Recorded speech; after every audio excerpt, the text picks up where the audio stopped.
नमस्कार प्रिय विद्यार्थी मित्रांनो, या व्हिडिओमध्ये आपण युनिट क्रमांक 1 वरील नवीन उदाहरण घेऊया आणि अजून खूप काही उदाहरण आपल्याला शिकायचे आहेत कॉस्ट शीट अँड टेंडरवरती. तर बघा, उदाहरण मी तुम्हाला वाचून सांगतो आहे. उदाहरण छोटासा आहे पण खूप महत्त्वाचं आहे. The following figures related to the costing of a tarpaulin manufacture. एक टार्पलिनची एक कंपनी आहे. The following figures relates to the costing of tarpaulins manufacture in respect of a certain type of sheet for a period of 3 months. आपल्याला जो काही माहिती दिलेली आहे ती फक्त 3 महिन्याची दिलेली आहे. पर्टिक्युलर्समध्ये बघा, stock of material 1 January 2008 5500, stock of material 31 मार्च 2009 3500. म्हणजे याच्यात ओपनिंग रॉ मटेरियल आणि क्लोजिंग रॉ मटेरियल दोन्ही दिलेलं आहे. तुम्हाला समजायचं आहे की ओपनिंग डेट कोणती असतो आहे आणि क्लोजिंग डेट कोणती असतो आहे. Factory wages 83,000, material purchase 61,000, sales 1,41,000, indirect expenses 13,000, complete stock म्हणजे finished good sold finished stock. Completed stock 1 जानेवारी 2008चं नील दिलेला आहे, निरंक दिलेला आहे, रक्कम त्याची दिलेली नाही आहे. आणि शेवटचा पॉईंट आहे कंप्लीटेड स्टॉक 31 मार्च 2009 म्हणजे closing stock of finished goods दिलेला आहे तुम्हाला 29,000. त्याच्यानंतर पॅराग्राफमध्ये माहिती दिलेली आहे. The number of sheets manufacture during 3 month was 2200 and the price to be quotated for 648 म्हणजे 648 sheets in order to realise the same percentage of profit as for the period under review, assuming no alternation in relates to wages and cost of material. Prepare a statement of cost for the manufacture 2200 seats and quotation for 648 चं तुम्हाला quotation बनवायचं आहे, tender बनवायचं आहे. 2200 युनिटचं तुम्हाला cost sheet बनवायची आहे आणि 648 युनिटचं तुम्हाला टेंडर बनवायचं आहे. याच्यात माहिती जास्त दिलेली नाही आहे पण खूप महत्त्वाची माहिती दिलेली आहे आणि चांगल्या प्रकारे माहिती दिलेली आहे. या उदाहरणात तुम्हाला नवीन मुद्दे शिकण्यासाठी माहिती दिलेली आहे. मी सुरुवातीलाच तुम्हाला सांगितलं आहे की आपण जो काही उदाहरण घेणार आहोत प्रत्येक उदाहरणात तुम्हाला वेगळं काही शिकायला मिळणार आहे आणि परीक्षेमध्ये याच्या व्यतिरिक्त तुम्हाला दुसरं काहीच विचारणार नाही आहे. जे आपण शिकणार आहोत त्याच टाईपचे उदाहरण विचारणार आहे. म्हणून तुम्ही आपल्या रजिस्टरमध्ये वहीने याची नोंद करून घ्या. कॉस्ट शीट आपण तयार करूया आधी. कॉस्ट शीट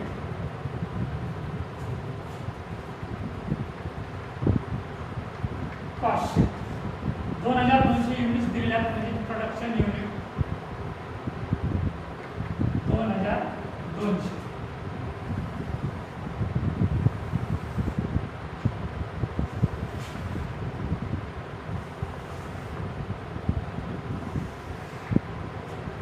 काय दिलेलं आहे बघा उदाहरणात.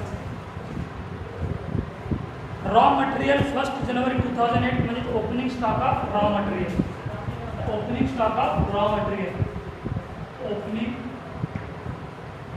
Opening stock of raw material. Opening stock of raw material दिलेला आहे 5,500. 5,500 भागिले 2,200 करा. 5,500 भागिले 2,200 तर 2.5 रुपये per unit. Opening stock of raw material नंतर दिलेला आहे.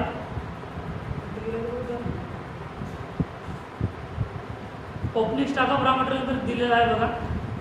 Material purchase point number 4 61,000 plus material purchase 61,000 भागिले 2,200 करून बघा किती निघेल. 61,000 भागिले 2,200 तर 27.727. 27.727 नंतर मटेरियल परचेस झालेलं आहे. वेजेस नंतर जाणार आहे. याची टोटल करा आधी किती येतो आहे टोटल. 5,500 प्लस 61,000 66,500 66,500 आणि 2.5 प्लस 27.727 तर 30.227 30.227 याच्यामधून तुम्हाला मायनस काय करायचं आहे minus closing stock of raw material closing stock of raw material closing stock of raw material किती दिलेलं आहे कंप्लीटेड स्टॉक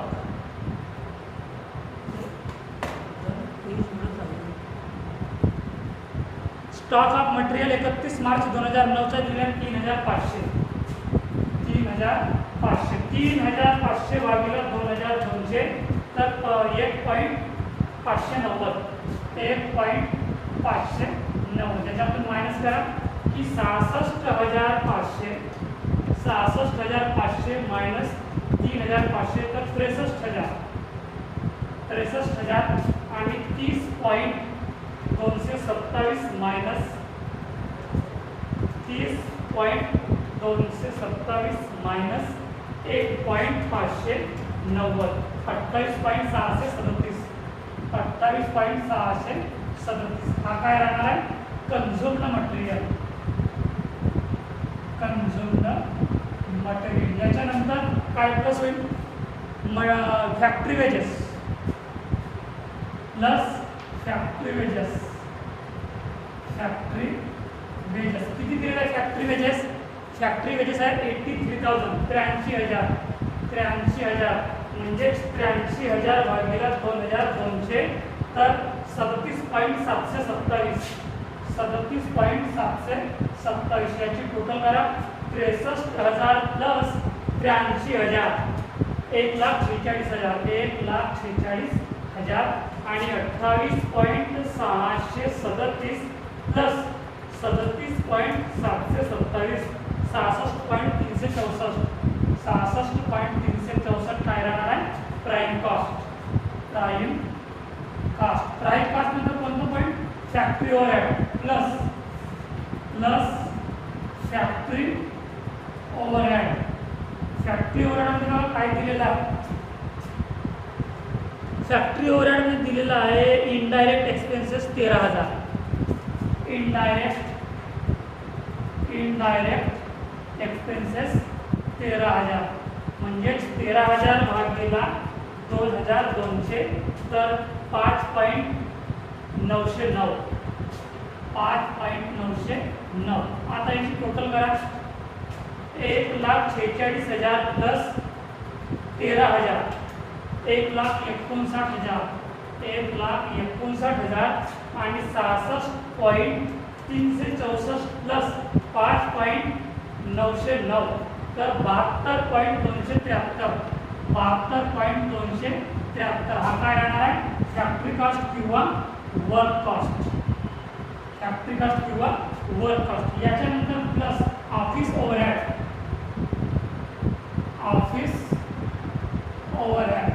ऑफिस ओव्हरहेड म्हणजे बघा काय दिलेलं आहे त्या संदर्भात काही खर्च आहेत का ऑफिस ओव्हरहेडमध्ये फॅक्टरी वेजेस झालेला आहे मटेरियल परचेस झालेला आहे सेल्स तर नंतर इनडायरेक्ट झालेला आहे नंतर कंप्लीटेड स्टॉक दिलेला आहे फिनिश्ड गुड्स दिलेला आहे तर हा काय दिलेला आहे निरंक दिलेला आहे नील दिलेला आहे तर 1,59,000 आणि 72.273 हा काय राहणार आहे कॉस्ट ऑफ प्रोडक्शन समजलं विद्यार्थ्यांना तुम्हाला ऑफिस ओव्हरहेड संदर्भात काहीच खर्च दिलेला नाही आहे म्हणून डॅश म्हणजे निरंतर दिलेला आहे आणि ही जी टोटल आहे ही टोटल सेम आहे आणि तो झालेला आहे कॉस्ट ऑफ प्रोडक्शन याच्यामध्ये प्लस होणार आहे opening stock of finished goods plus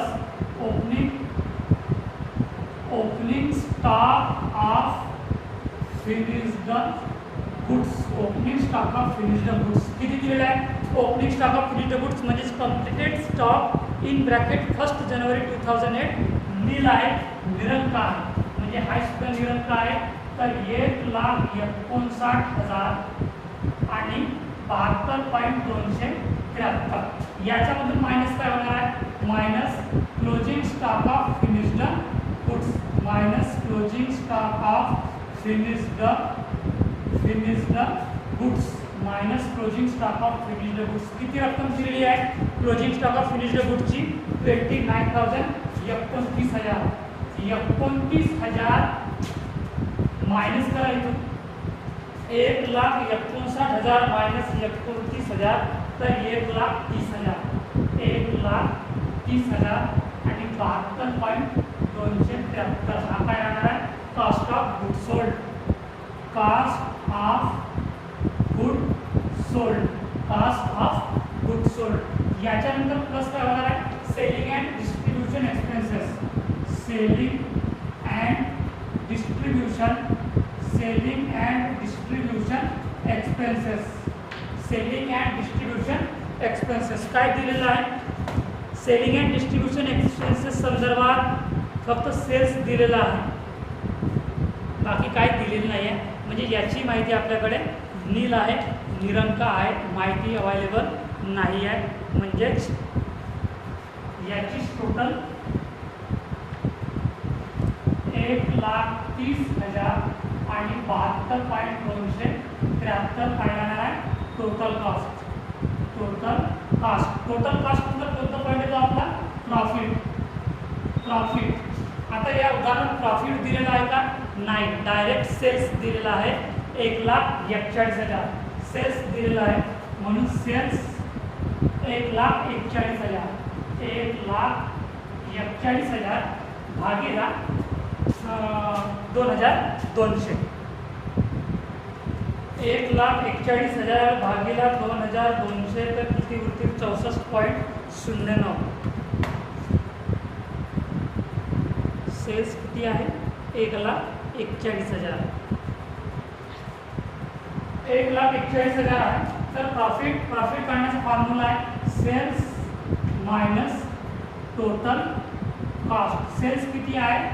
1,41,000 minus 1,30,000. 1,41,000 आपण जर 1,30,000 आपण मायनस केलं तर 11,000 काय होतील? आपलं प्रॉफिट उरेल 11,000. आणि 11,000 भागीला 2,200 तर किती उरतील? 5 रुपये पर युनिट. 5 रुपये पर युनिट. म्हणजे 72.273 प्लस 5 म्हणजे 75.273. हा काय राहणार आहे? आपला सेल्स राहणार आहे. तर समजलं विद्यार्थ्यांनी याच्यात माहिती मधामधातली दिलेली आहे.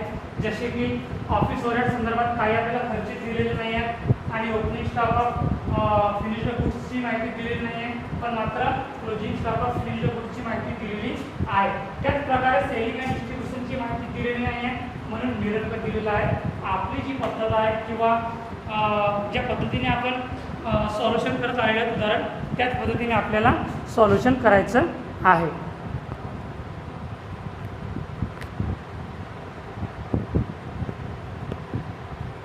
त्याच पद्धतीने आपण सॉल्युशन करत आहोत. याच्यानंतर आपल्याला टेंडर तयार करायचं आहे, कोटेशन तयार करायचं आहे. तर सॉल्युशन करूया. Statement STATEMENT statement 24.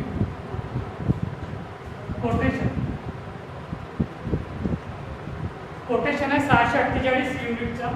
648 युनिट्स. त्याची आखणी करूया आपण.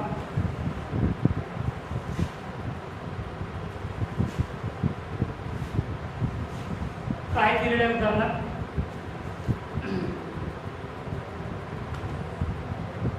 आता हा उदाहरण असं आहे की याच्यात आपल्याला टेंडर संदर्भात माहिती इनडायरेक्ट दिलेली आहे, पण आपल्याला युनिट्स दिलेले आहेत 648. तर मात्र आपल्याला टेंडर तयार करावं लागेल. तर बघा ज्या पद्धतीने आपण सॉल्व करत आलेलो आहे त्याच पद्धतीने सॉल्व करायचं आहे. पहिला पहिले तो मटेरियल. मटेरियल किती दिलेलं आहे? मटेरियल बघा. रॉ मटेरियल परचेस इथं रेट किती आहे आपल्याला दिलेलं?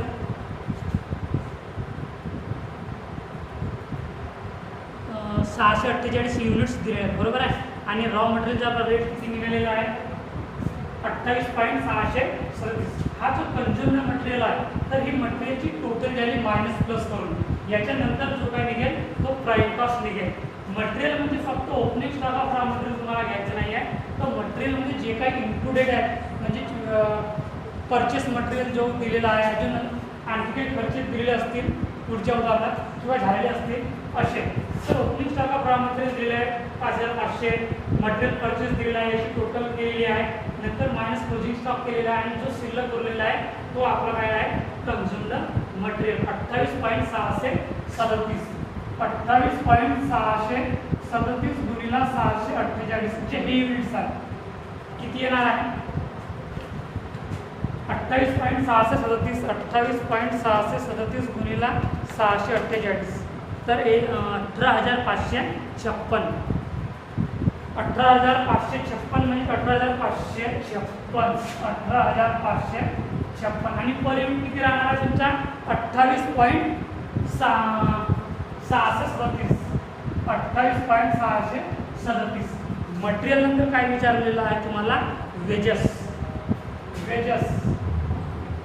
किती दिलेला बघा. वेजेसचे रेट कुठला वेजेस फॅक्टरी वेजेस 37.727 37.727 गुणिला 648 तर 37.727 गुणिला 648 तर याची रक्कम निघालेली आहे 24,447.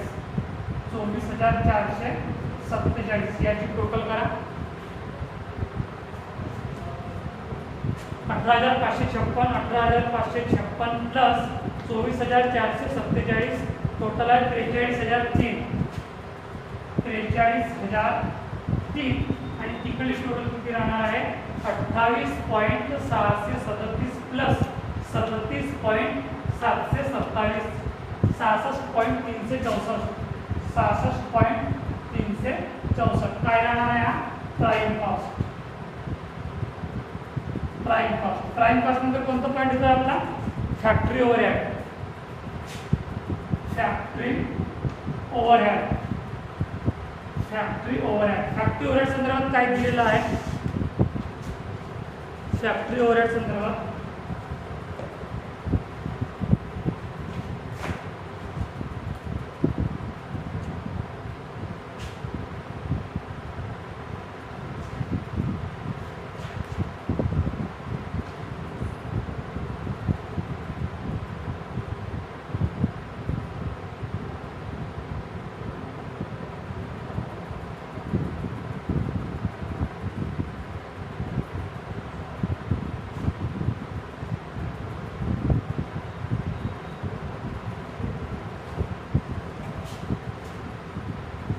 फॅक्टरी ओव्हरहेड संदर्भात बघा काय दिलेलं आहे आपल्याला इनडायरेक्ट एक्सपेन्सेस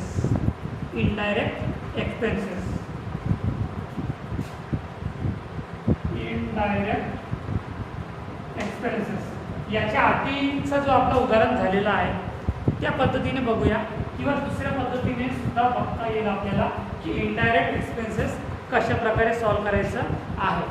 याच्या आधी आपण पर्सेंटेज काढत होतो की इनडायरेक्ट एक्सपेन्सेस टू वेजेस असे आपण पर्सेंटेज काढायचो आणि जे काही पर्सेंटेज निघायचे ते आपण वेजेसवर आखणी करायचं होतं बरोबर आहे. तर याच्यात बघा ते सुद्धा मेथड आपल्याला इथं उपयोगात आणता येईल आणि डायरेक्ट मेथड सुद्धा आपल्याला इथं उपयोगात आणता येईल.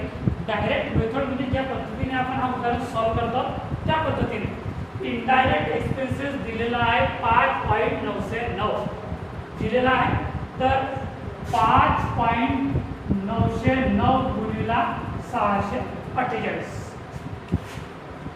5.909 गुणिला 648 किती निघालेला आहे 3,829 आणि 5.909 ही डायरेक्ट मेथड झाली. ज्या पद्धतीनं ज्या मेथडनं आपण सॉल्व करत आलेल्या या उदाहरणामध्ये टेंडर त्या पद्धतीने.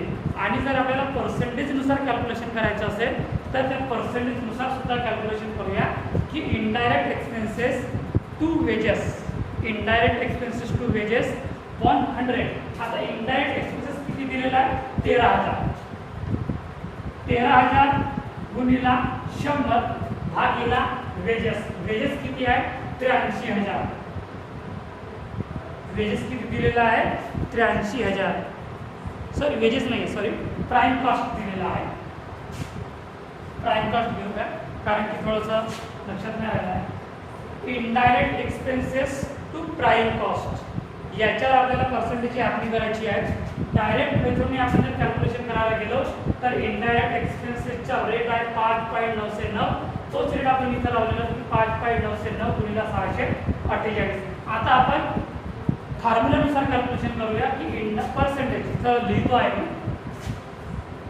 इनडायरेक्ट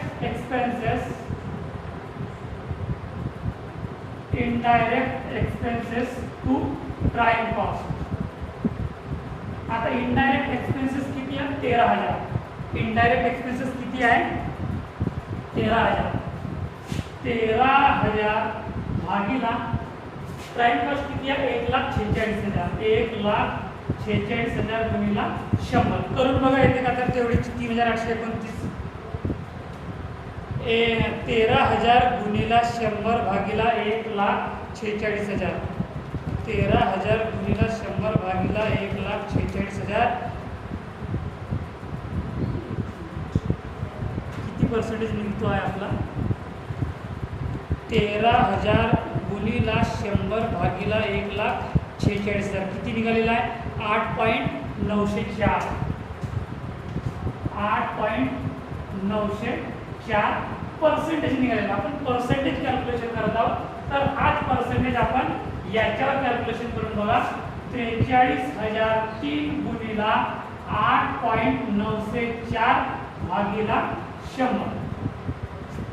43,003 गुणिला 8.904. 8.904 भागीला 100 किती निघालेला आहे?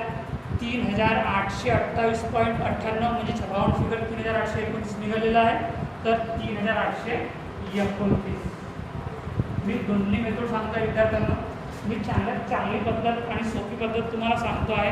तुम्ही बारकाईने हे उदाहरण लिहा, माझे नोट्स बघा, माझे व्हिडिओ बघा आणि तुम्ही आपल्याकडे लिहून घ्या. आपण दोन्ही पद्धतीने कॅल्क्युलेशन केलं.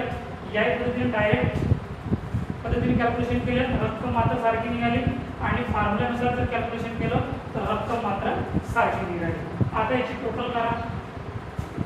43,003 प्लस 3,829. 3,829 46,832. 46,832 आणि 66.364 प्लस 5.909 म्हणजे 72.273. 72.273 काय जाणार आहे? हा वर्क कॉस्ट. Work cost. याच्यानंतर office overhead.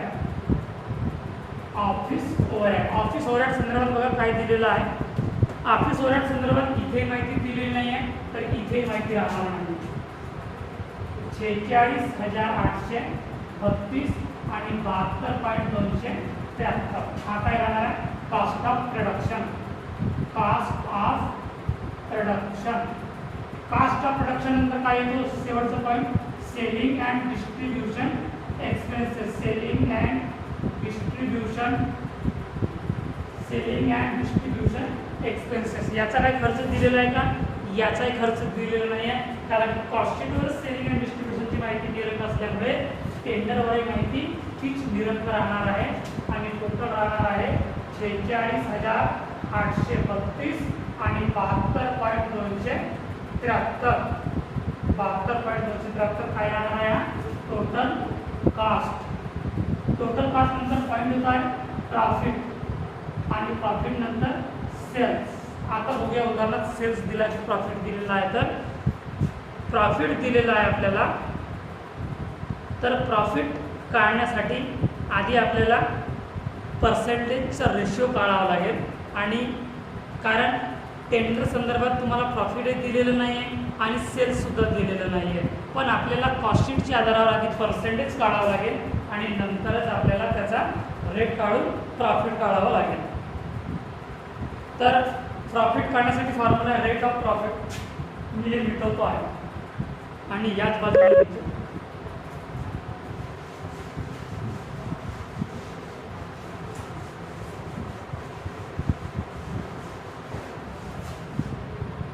Rate of profit, rate of profit काय आहे रेट ऑफ प्रॉफिट?